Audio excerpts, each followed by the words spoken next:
অন্তত এভাবে এক জায়গায় তো আর বসে থাকা লাগতো না। আমি মুড অফ করেই বসে থাকলাম।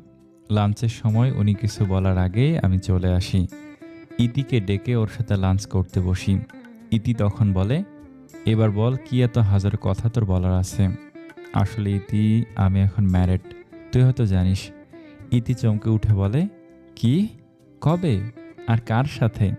আর আমি জানলাম কবে? কবে বললি তুই? যে আমি জানবো? আমার এই একটা প্রশ্ন খুব খটকা লাগে। মনে হলো উনি ওনার বিয়ের বিষয়ে কাউকে বলেননি। কিন্তু কেন? তাই ওকে বললাম, "আচ্ছা স্যার তোদের কিছু বলেনি?" "স্যার আবার কি বলবে? আর এটা বল না কার সাথে বিয়ে হলো আর কতদিন?" আমার ওর কথায় খুব খারাপ লাগে। উনি নিজের বিয়ের বিষয়টাও অফিসে গোপন করেন। কেমন মানুষ উনি? আমায় ভাবতে দেখে ইতি আমায় কিছুটা ঝাঁকিয়ে বলে, "এই যে ঈশিতা, তুই কি বলবি তোর কার সাথে বিয়ে হয়েছে?" আমি কাঁদো কাঁদো চোখে বললাম, "স্যারের সাথেই।" ইতি বলল, "কি বলিস এসব? স্যার তোকে কবে বিয়ে করলো?" "যেদিন থেকে মা অফিস থেকে আসা বাদ দেই তার আগের রাতেই।" "কিন্তু স্যার কেন আমাদের এই বিষয়ে কিছু বলেননি? যে উনি বিয়ে করেছেন আর সেটা তোকেই?" আমি কিছু বললাম না। খুব কান্না পাচ্ছে তাই বললাম, "আমি একটু আসছি।" "কই যাস রে?" "আসছি তো।" বলে ওয়াশরুমে এসে কান্না করতে থাকি। উনি কেমন মানুষ? ওনার বিয়ের বিষয়টাও ওনাকে গোপন রাখতে হবে। কিভাবে পারলেন উনি?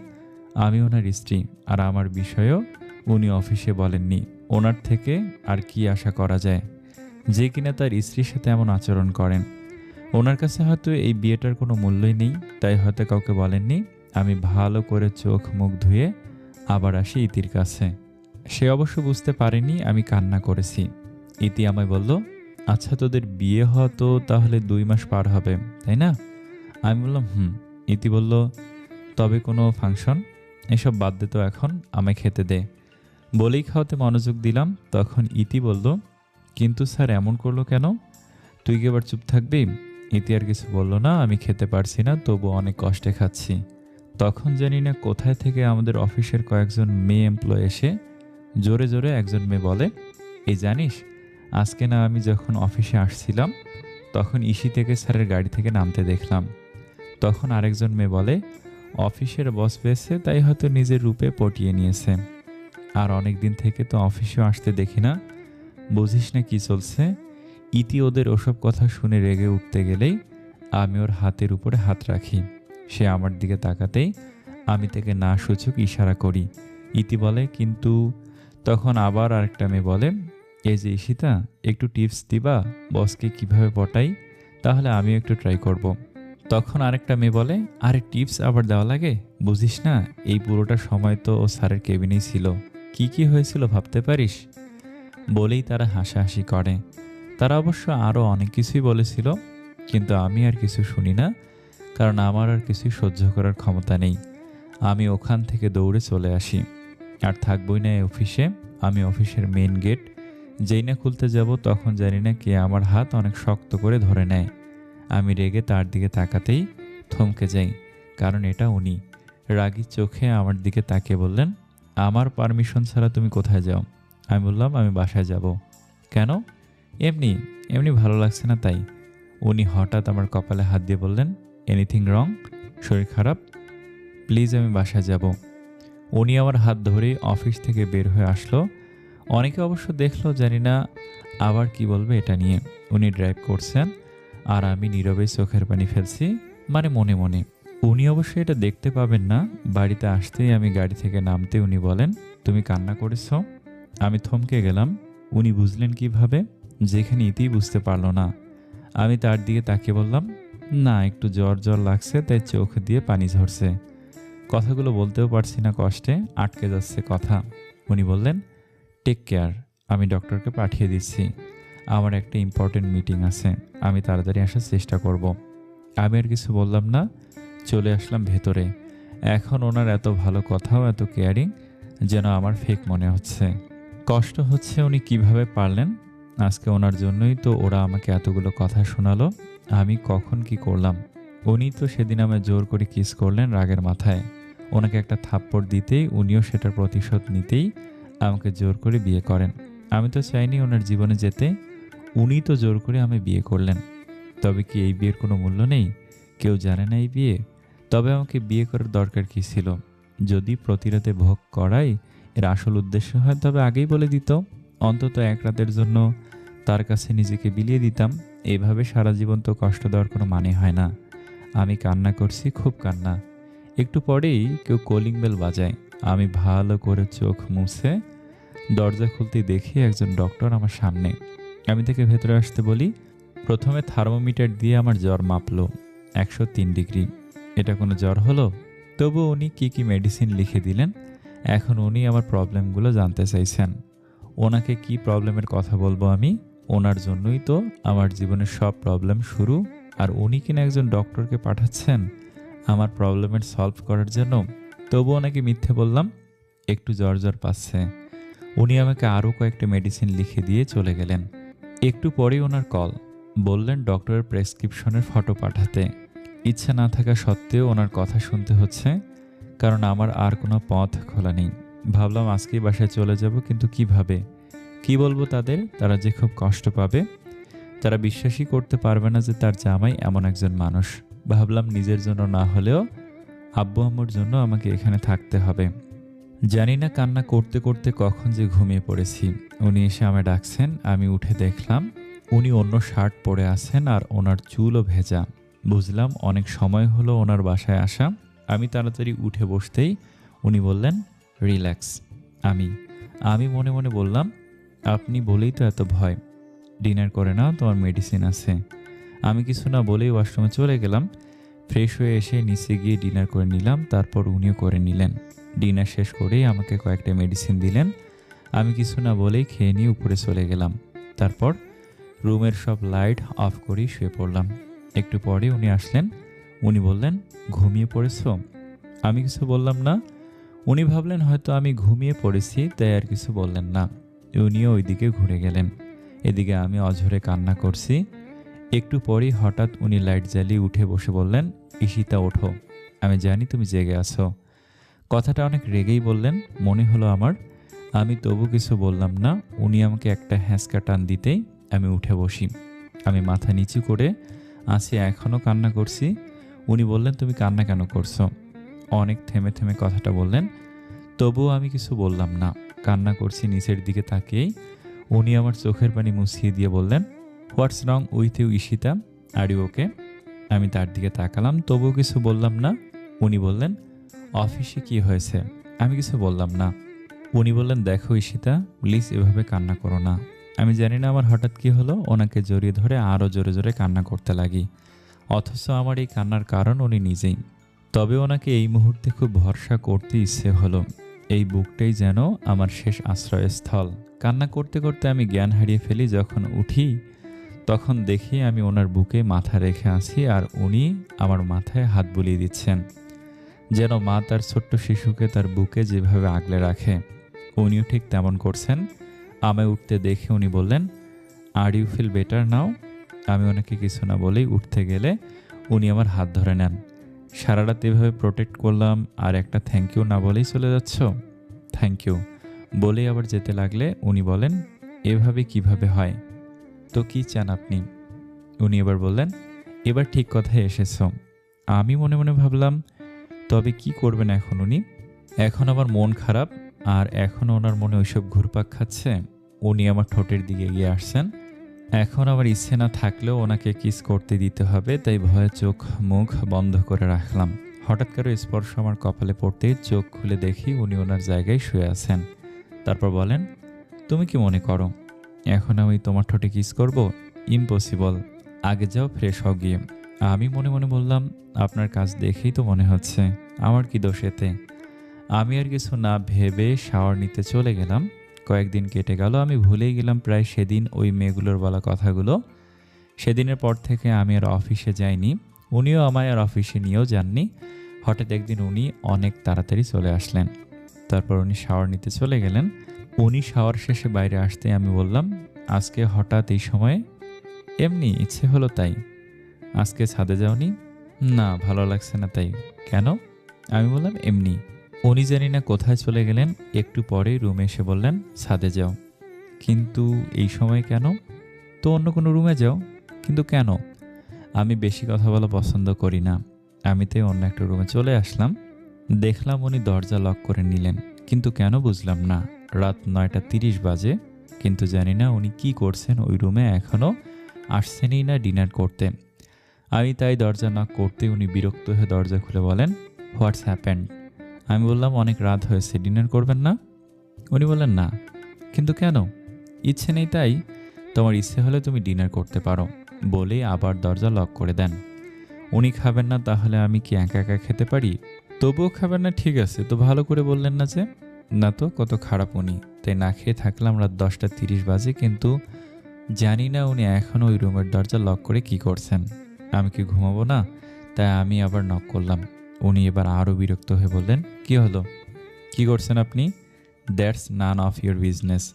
আমার খুব খারাপ লাগলো ওনার এই কথায়। চোখে পানি চলে আসে, কিন্তু দেখার জন্য উনি নেই। মানে উনি ওই কথাটা বলেই দরজা আবারও লক করে দিলেন। আমি আবার ওই রুমে গিয়ে কান্না করতে লাগলাম। এত খারাপ কেন উনি? একটু ভালো করেও তো কথাটা বলতে পারেন নাকি আমার সাথে? আমি জানি না এভাবে কান্না করতে করতে কখন ঘুমিয়ে পড়ি। হঠাৎ মনে হলো কেউ এসে আমায় স্পর্শ করেছে। আমি ভয়ে আঁতকে উঠতেই ওনাকে দেখতে পেয়ে অনেকটা বিব্রত হয়ে যাই। উনি বললেন, রিল্যাক্স। আপনি এই সময়? উনি আমায় আর কিছু বলতে না দিয়েই আমাকে কোলে তুলে নিলেন। আমি বললাম, এ কি করছেন আপনি? ছাড়ুন আমায়, নিচে নামান প্লিজ। কিন্তু উনি আমায় ছাড়লেন না, আমাকে ওই ঘরের দরজার সামনে নিয়ে গিয়ে নামালেন। আমি বিরক্ত হয়ে বললাম, এভাবে নিয়ে আসার মানেটা কি? উনি আমার হাত ধরে বললেন, ভেতরে আসো। তো বলেই আমার হাত ধরে ভেতরে নিয়ে গেলেন। আমি এতক্ষণ বিরক্ত হয়ে ওনার দিকেই তাকিয়েছিলাম, তাই উনি চোখ দিয়ে ইশারা করলেন ওই দিকে তাকাতে, মানে ঘর দেখতে। আমি মনে মনে বললাম, কি এমন আছে এই ঘরে যে এভাবে বলতে হবে? আমি তো এই ঘরে 2 মাস ধরে দেখছি, কি এমন আছে এতে? উফ, এই ছাড়ো না। বলতে গিয়ে থেমে গেলাম ঘরের দিকে তাকিয়ে। আমি তো খুব অবাক, এটাও কি সত্যি? মানে উনি আমার জন্য এগুলো করেছেন? এত সব? আমার তো বিশ্বাসই হচ্ছে না। মানে উনি তখন আমাকে বললেন, happy birthday to you, happy birthday to you, happy birthday dear Ishita, happy birthday to you বলতেই আমি তার দিকে অবাক হয়ে তাকালাম। আমার কালকে বার্থডে, এটা আমার মনেই ছিল না, কিন্তু উনি কিভাবে মনে রাখলেন? ওহ সরি, রাত 12টা বেজে 1 মিনিট হয়েছে, মানে কালকে না আজকে। কিন্তু ওনার কিভাবে মনে আছে? আর আমি তো বিশ্বাসই করতে পারছি না যে উনি আমায় সারপ্রাইজটা দিয়েছেন এত সুন্দর করে রুমটা সাজিয়ে, ঘরের চারপাশে লাইটিং করা আর গোলাপ ফুলে সাজানো, নিচে লাভ শেপ সাদা আর লাল বেলুন উড়ে বেড়াচ্ছে। আর ওই দেয়ালে অনেক বড় করে লেখা আছে, হ্যাপি বার্থডে ডিয়ার ঈশিতা। পাশেই টেবিলে কেক আছে। আমায় এভাবে অবাক হয়ে ওনার দিকে তাকিয়ে থাকতে দেখে উনি বললেন, হোয়াট হ্যাপেন্ড? তুমি কি খুশি না? আমার তো বিশ্বাসই হচ্ছে না। কি? মানে আপনি আমার বার্থডে মনে রেখেছেন? মনে না রাখলে এসব অ্যারেঞ্জমেন্ট করতাম কিভাবে? আমার সত্যি এখনো বিশ্বাস হচ্ছে না। আমার বার্থডে ডেট আপনার মনে ছিল? এখনো? সত্যি? মানে আপনি কিভাবে, মানে আমার বার্থডে ডেট কিভাবে মনে রাখলেন? আমারই তো মনে ছিল না, আপনার কিভাবে মনে আছে? উনি আমার বাহুদর ধরে বললেন, রিল্যাক্স, এতটা এক্সাইটেড না হলেও হবে, চলো কেক কাটো আগে। আমি বললাম, মানে আমি এত এক্সাইটেড না, বাট সত্যি আমার এখনও জানি না কেন বিশ্বাস হচ্ছে না, সবই যেন স্বপ্নের মতো লাগছে। উনি তখন হঠাৎ আমার কপালে একটা কিস করলেন। এটা কি করলেন? এটা বাস্তব, তাই বোঝালাম। মানে এভাবে? তো কি করে? তুমি সেই তখন থেকে একই কথা ঘুরিয়ে পেঁচিয়ে বলে যাচ্ছ। তাই তো আমি তোমাকে বোঝানোর জন্য কিস করলাম যে এটা স্বপ্ন না, বাস্তব। তাই বলে কি? কিছু না। এখন যদি কেক না কেটে আরও বেশি কথা বলো, তবে এর থেকে আরও অনেক বেশি কিছু করব, যেন তুমি বিশ্বাস করতে বাধ্য হও। আমি আর ওনার দিকে তাকালাম না, টেবিলের কাছে চলে আসলাম কেক কাটতে। সত্যি উনি একটা অসভ্য মানুষ, ওনাকে ভালো ভাবা মানি বেকার। ওনার মাথা খারাপ, সবসময় শুধু এসব নিয়েই পড়ে থাকেন। আমি এসব ভাবছি, তখন হঠাৎ কেউ আমার হাতে স্পর্শ করলো। তাকিয়ে দেখি উনি আমার হাতে ছুরি ধরিয়ে নিজেও আমার হাত ধরেছেন। আমি অবাক হয়ে তাকাতেই উনি কেকের দিকে ইশারা করেন। আমরা একসাথে কেক কাটলাম। জানি না আজকে ওনাকে খুব ভালো লাগছে। উনি আমার সাথে এত খারাপ ব্যবহার করেছেন, এত কিছু করেছেন, এমনকি সেদিন ওনার জন্যই তো আমাকে ওনার অফিসের ওই মেয়েগুলো এত কথা শোনালো। তবুও যেন আমি সব ভুলে এক নিমিষে ওনাকে ভালোবেসে ফেললাম।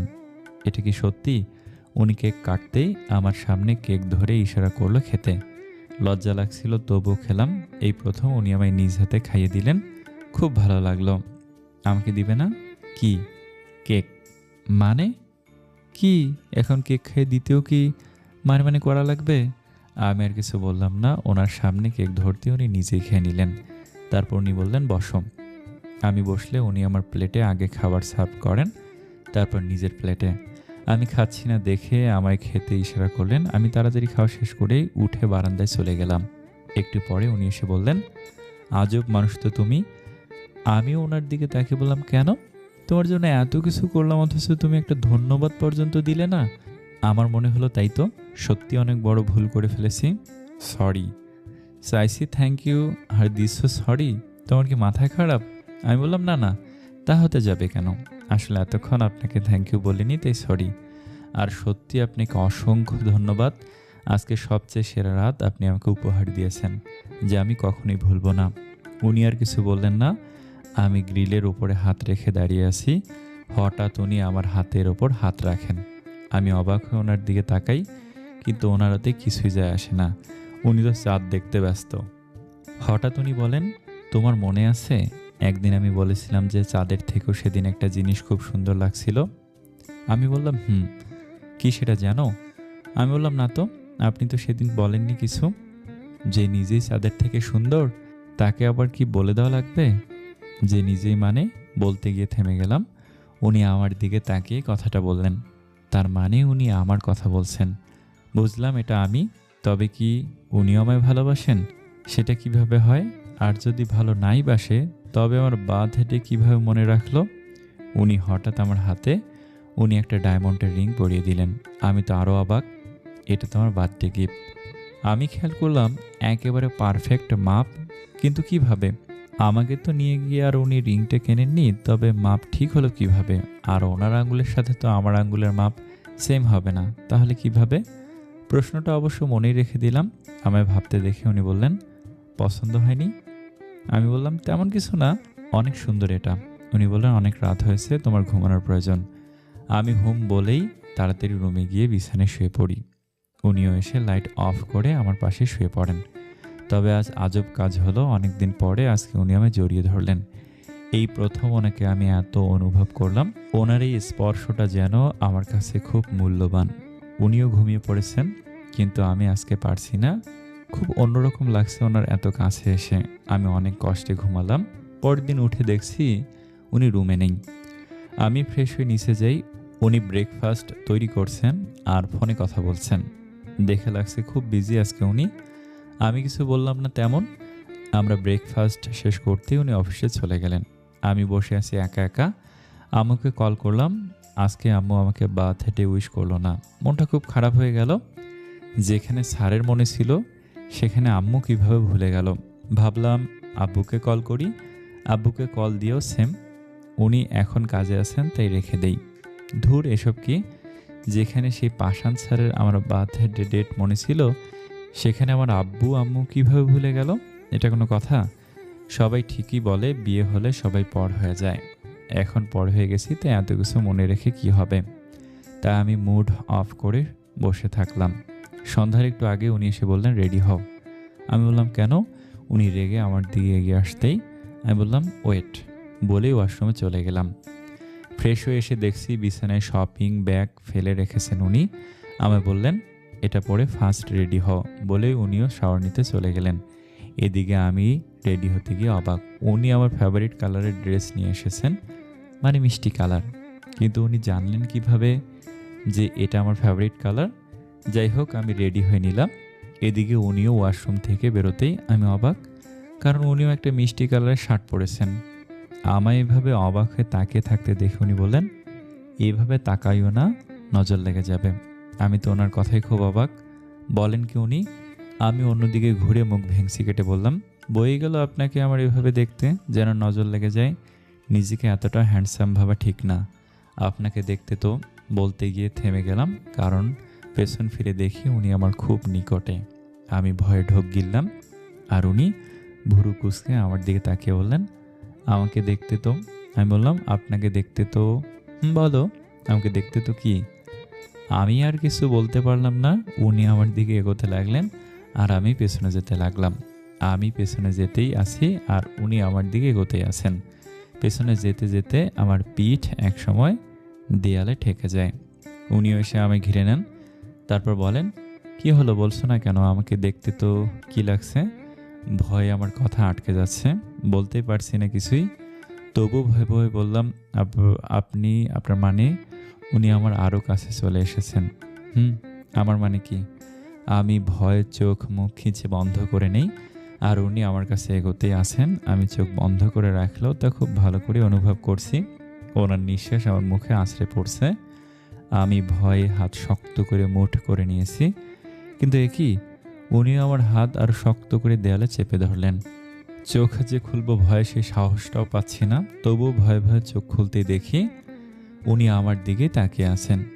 যেন ওনার চাহিনি আজকে খুব অন্যরকম। আমি আমার ভয়ে চোখ বন্ধ করে নিলাম, কারণ ওনার চোখে চোখ রাখার সাহস আমার নেই। হঠাৎ উনি আমার ঠোঁটে আলতো করে কিস করলেন। তারপর দূরে সরে গিয়ে বললেন, "তাড়াতাড়ি নিচে আসো" বলে উনি চলে গেলেন। আমি যেন এবার একটু হাঁফ ছেড়ে বাঁচলাম। কিন্তু আজকেও ওনার এই স্পর্শে আমার রাগ হলো না, বরং ওনার প্রতি একটা ভালো লাগা কাজ করলো। আমি তাড়াতাড়ি নিচে চলে গেলাম। দেখছি উনি গাড়িতে বসে কার সাথে যেন কথা বললেন। আমি কিছুই শুনতে পেলাম না। উনি গাড়িটা আমাদের বাড়ির সামনে পার্ক করলেন। আমি কিছু বুঝলাম না। আমার হাত ধরে উনি ভেতরে যেতেই দেখি সব অন্ধকার। কিন্তু এটা কেন হলো বুঝলাম না। আজকে মেইন দরজা খোলা কেন ছিল?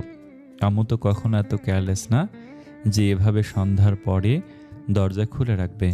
হঠাৎ সব লাইট একসাথে জ্বলে ওঠে। আমি কিছুটা চমকে উঠি। মুখ অন্যদিকে ঘুরিয়ে নেই। তখন একসাথে সবাই বলে ওঠে, "হ্যাপি বার্থডে ঈশিতা।" আমি কিছুটা ভয় পেয়ে যাই। সবাইকে দেখতেই অনেকটা খুশি লাগে। আমার নানা নানি, খালা খালু, মামা মামি, দাদা দাদি, চাচা চাচি, ফুপু এবং কাজিন সবাই আছে। আর আজকে বাড়িটাও অনেক সুন্দর করে সাজানো। আমি দৌড়ে গিয়ে আম্মুকে জড়িয়ে ধরি। আমার বোনগুলোকেও। অনেক ভালো লাগলো আজকে সবার সাথে দেখা করে। আম্মু কেক কাটতে বললে আমি কেক কাটি। আগে আম্মুকে, তারপর আব্বুকে খাইয়ে দিলাম। আম্মু ওনাকে খাইয়ে দিতে ইশারা করছে, কিন্তু লজ্জা লাগছে। আজকে অনেক বেশি লজ্জা লাগছে আমার। সবার সামনে তো তাই। তবুও দিলাম। কিন্তু উনি কি নির্লজ্জ! উনি আমাকে কেক খাইয়ে দিলেন তো দিলেন, সাথে আমার গাল নাক পুরো মুখে কেকের ক্রিম লাগিয়ে দিলেন। কি বলবো এরে আমি? এখানে সবাই আছে, একটু তো লজ্জা করা উচিত। যাই হোক, সবাই খুব আনন্দ করলাম। আমি আম্মুকে একা পেয়ে অভিমানী সুরে বললাম, "আমার জন্মদিন যখন মনে ছিল তাহলে সকালে না জানার ভান করলে কেন?" আম্মু বলল, "আরে সাদাপি তো 2 দিন আগে কল করে বলেছে যেন আমরা সবাই তোর জন্মদিন না জানার ভান করি। তাই তো। আর এসব ব্যবস্থা দেখছিস না, সব ওর কাজ।" আমি তো অবাক। উনি এত কিছু আমার জন্য করলেন, শুধু আমার জন্য? সত্যি কালকে আমার জীবনের সবচেয়ে সেরা রাত উপহার দিয়েছেন, আর আজকে আমার জীবনের সবচেয়ে সেরা সন্ধ্যা উপহার দিয়েছেন ইনি। সত্যি কালকে আমার জীবনের সবচেয়ে সেরা রাত উপহার দিয়েছেন, আর আজকে আমার জীবনের সবচেয়ে সেরা সন্ধ্যা উপহার দিয়েছেন উনি, যা আমি কখনোই ভুলব না। আমি আপনাকে ভালোবাসি সাদাফ। সত্যি বলছি, আমি বাকিটা জীবন আপনার সাথেই পার করতে চাই। আপনার মতো কাউকে আমি জীবনসঙ্গী হিসেবে পেয়ে সত্যি কৃতজ্ঞ। মনে মনে ওনাকে ভালোবাসার কথা বললাম। সামনে তো আর বলার সাহস নেই। যাই হোক, আমরা সবাই রাতে যে যার বাসায় চলে আসলাম। আমি গাড়ি থেকে নেমে চলে আসতে গিয়ে আবার থেমে ওনার দিকে ঘুরে বলি, "থ্যাংক ইউ।" "শুধু থ্যাংক ইউ? তো আপনি কি চান? আমার কি কোনো নামটাম নেই যে কিছু বললেই সরি থ্যাংক ইউ এর বাকিটুকু তো বলো?" আমি ভেতরে যাচ্ছি। উনি আর কিছু বললেন না। আমি রুমে গিয়ে ফ্রেশ হয়ে বিছানায় বসে আম্মুর সাথে কথা বললাম। ঠিকমতো বাসায় চলে এসেছি তাই। উনি এসে আমার পাশে বসে পড়লেন। আমি ওনার এহেন কাজে খুব অবাক। আবার আমার দিকে এভাবে তাকিয়ে থাকার মানে কি? "You are okay?" "No, I am not okay." আমি বললাম, "কেন? কি হয়েছে? আপনার কি শরীর খারাপ?" বলেই ওনার কপালে হাত দিলাম 2 পাশ না ভেবেই। "জ্বর তো নেই।" তাই বললাম। "জ্বর তো নেই তাহলে?" "সব শরীর খারাপের কি প্রধান কারণ জ্বর হয়?" আমি বললাম, "মানে?" "আমি জানি আমার জ্বর নেই।" "তো কি হয়েছে? আপনি ঠিক নেই কেন?" আমি ঠিক নেই। আর এটার ঔষধ তোমার কাছে আছে।" "আমার কাছে?" আমি ঠিক বুঝলাম না। "আমার মনে হয় আপনার রেস্টের প্রয়োজন।" বলেই আমি উঠতে গেলাম বিছানা করার জন্য। তখন উনি আমার হাত ধরে নিলেন। আমি অবাক হয়ে হাতের দিকে তাকাতেই উনি আমায় একটা হ্যাঁচকা টান দিয়ে বিছানায় ফেলে দিয়ে আবার আমার উপরে উঠে বসেন। ওনার হঠাৎ কি হলো, এই ১ মাস তো উনি আমায় কিচ্ছু করেননি। তবে আজ হঠাৎ আমি ভয়ে কিছু বলতে পারছি না।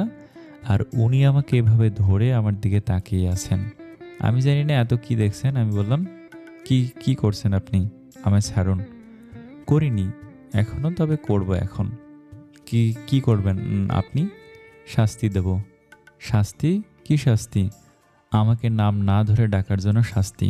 বলেই উনি আমার কাছে এগিয়ে আসতে লাগলেন। আমি বললাম, আপনি এগিয়ে আসছেন কেন? উনি বললেন, বললাম না শাস্তি দেব তাই। বলেই উনি আমায় জোর করে আবার আমার ঠোঁট দখল করে নিলেন। তবে এবার আলতো করে না। আমার দম বন্ধ হয়ে আসছে। আমি ওনার থেকে নিজেকে ছাড়ানোর আপ্রাণ চেষ্টা করছি, কিন্তু না, কিছুতেই ছাড়াতে পারছি না। এভাবে কত সময় ধরে আমাকে কিস করেছেন জানি না, তবে অনেক সময় ধরেই করেছেন উনি। আমাকে ছেড়ে দিতেই আমি জোরে জোরে শ্বাস নিতে লাগলাম। ওনার দেখছি আজকে সেম অবস্থা, তবে আমার মতো এতটাও খারাপ না। উনি আমার দিকে তাকিয়ে বললেন, বলো নাম ধরে ডাকবে কিনা। আমি কিছু বলছি না দেখে উনি বললেন, ট্রায়ালে হয়তো তোমার এখনো মন ভরেনি, ওয়েট, আমি তবে মুভিটাই তোমাকে এখন দেখাই। বলে আবার আমার কাছে আসতে লাগলেই আমি বললাম, বলবো, প্লিজ কিছু করবেন না। আবার আপনি, সরি তুমি, প্লিজ কিছু করো না। না সাদাব, কিছু করো না প্লিজ। ওকে, এবার ঠিক আছে, এখন যাও ঘুমাও। বলেই আমাকে ছেড়ে যেতে লাগলে আবার পেছন ফিরে তাকে বলে, মনে থাকবে তো, নাকি সকালেই ভুলে যাবা? মনে থাকবে। উনি এবার বললেন, অবশ্য মনে না থাকলেও মনে থাকার ব্যবস্থা আমার জানা আছে। বলেই উনি ওয়াশরুমে চলে গেলেন ফ্রেশ হতে। আমি বললাম, হুম, বললেই হলো। এভাবে হঠাৎ আমায় জোর করলেন বলে আমি কিছু করতে পারলাম না। তা না হলে দেখতেন আমি কত ফাস্ট দৌড়াই। স্কুলে দৌড় প্রতিযোগিতায় ফার্স্ট না হলেও সেকেন্ড হয়েছি, কম না, বুঝেছেন? এবার মনে মনে বললাম, ধুর, ফার্স্ট না হলেও সেকেন্ড হয়েছে, এটা কোনো কথা? এভাবে দৌড়ালে তো ওনার 1 মিনিটও লাগবে না আমাকে ধরতে। আর তাই এত বড় বড় কথা বলছি, ছি, লজ্জা করা উচিত। তখন একটা হামি আসলো। আমি বুঝলাম আমার খুব ঘুম পাচ্ছে, তাই বললাম, আপাতত তো আমার খুব ঘুম পাচ্ছে, লজ্জা পরে করব। বলেই শুয়ে পড়লাম। ঘুম ভাঙলে উঠে দেখি আজকে উনি আমায় জড়িয়ে ধরে ঘুমিয়ে আছেন। আর কি রকম শক্ত করে জড়িয়ে ধরে আছেন, যেন আষ্টে পৃষ্ঠে আমায় বেঁধে রেখেছেন। আমি উঠতে চাইছি কিন্তু পারছি না, তাই বললাম, এই যে শুনছেন, আমায় বলতে গিয়ে কাল রাতের ঘটনা মনে পড়ে গেল, তাই বললাম, সাদাফ, আমাকে প্লিজ ছাড়ো, আমি উঠব। এই না মহারাজ, আমি ছাড়লে তো। আমি আবার বললাম, সাদাফ শুনছো? বলতে এবার উনি ঘুমো ঘুমো চোখে আমার দিকে তাকিয়ে বললেন, কি হলো, এই ভোর ভোর উঠে ডাকছো কেন? আমি বললাম, এখন 5টা বাজে। আর আপনার কোন দিক দিয়ে মনে হয় এখনো ভোর আছে? ছাড়ুন আমায়, নামাজের দেরি হয়ে গেল আজকে। উনি তাড়াতাড়ি আমায় ছাড়তেই আমি উঠে এলাম। একটু পরে দেখছি উনিও নামাজ পড়লেন। আমি বললাম, আপনি ফজরের নামাজ পড়েন? উনি বললেন, না পড়লে আজকে পড়তাম কেন? আমি বললাম, না মানে কখনো দেখিনি তাই। উনি বললেন, ঘুমালে কিভাবে দেখবা? তার মানে আপনি, হ্যাঁ, একটু লেট করে পড়ি। এনিওয়ে, তুমি কি শাস্তি ভুলে গেছো? সরি তুমি। এখন কিছু বললাম না তাই, পরে আর একবার বলে দেখো শুধু। বললেই হলো।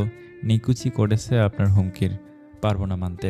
তবে কথাগুলো মনে মনেই বললাম। ওনাকে বললে খবর খারাপ ছিল, ইদানিং উনি আর আমায় সারা রাত জোর করেন না, তাই আর এই অসময়ে ঘুম আসছে না দেখছি। আমি ছাদে চলে গেলাম। পেছন দেখছি উনিও এসেছেন। আমরা ছাদে থাকার সময় কেউ কারোর সাথে কথা বললাম না। যাই হোক, কেটে গেল আরও কয়েকদিন। 3 মাস থেকে পিরিয়ড অফ আছে, আর কিছুদিন যাবত খুব শরীর খারাপও লাগছে আর বমি হচ্ছে খুব। বুঝলাম আমি কনসিভ করেছি, তবু শিওর হওয়ার জন্য লুকিয়ে হসপিটালে একজন গাইনি বিশেষজ্ঞের কাছে দেখা করতে যাই। উনি সব টেস্ট করে বলেছেন সত্যি আমি মা হতে চলেছি।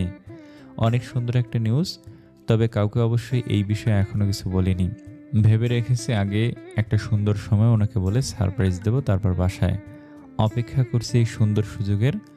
অবশ্য আজকে ওনার অফিসে অ্যানুয়াল পার্টি আছে, তাই উনি খুব বিজি। তাই ভেবে রেখেছি ওখান থেকে এসে ওনাকে জানাবো। যাই হোক, উনি আমায় কল করে বললেন তাড়াতাড়ি রেডি হতে। আমি তাই ওনার কথা মতো তাড়াতাড়ি রেডি হয়ে গেলাম। তারপর উনি আসতেই আমরা একটা রিসর্টে চলে আসলাম। উনি ভেতরে যাননি, আমাকে নিয়ে চলে এসেছেন। বুঝলাম খুব চাপে আছেন কাজের আজকে। আমরা রিসর্টের ছাদে চলে আসলাম। দেখে বোঝা যাচ্ছে না যে এটা একটা ছাদ। খুব সুন্দর করে সাজানো, লাইটিং করা, আবার ছোট ছোট গাছ লাগানো আছে। আমাকে ইতির সাথে রেখেই জানি না উনি কোথায় চলে গেলেন। আমরা গল্প করছি, তখন দেখলাম ওই মেয়েগুলোকে, যারা সেদিন আমায় যা না তাই শুনিয়েছিল। তাই ইতিকে নিয়ে ওখান থেকে সরে আসলাম। আমি আর ইতি বসে গল্প করছি, তবে এদিকে ওনার একজন বিজনেস ডিলার ছিল। আমি চিনি না ওকে, তবে দেখে বোঝা যাচ্ছে অন্য একটা কোম্পানির এমডি হবে। তখন হঠাৎ উনি এসে আমাদের টেবিলের সামনে এসে বললেন, আপনি ঈশিতা না? আমি বললাম, জি বলুন। দেখতে তো মোটামুটি ভালোই আছেন, তা শুনলাম আজকাল সাদাবের সাথে চলাফেরা করছেন। ওর বাড়ি থেকেই বলে আপনাকে বের হতে দেখে সবাই, আবার ওর সাথেই তো সব জায়গায় যাওয়া আসা করেন। তা কত নেন? আমি অবাক হয়ে যাই ওনার কথায়। তাই বললাম, মানে? মানে তো পরিষ্কার, রাত কাটানোর জন্য কত টাকা নেন একটু আমাকেও বলেন, আমি তার থেকেও দরকার হলে একটু বেশি দেব। অন্তত অন্তত এক রাত বলেই আমার হাতের উপর হাত রাখলেন।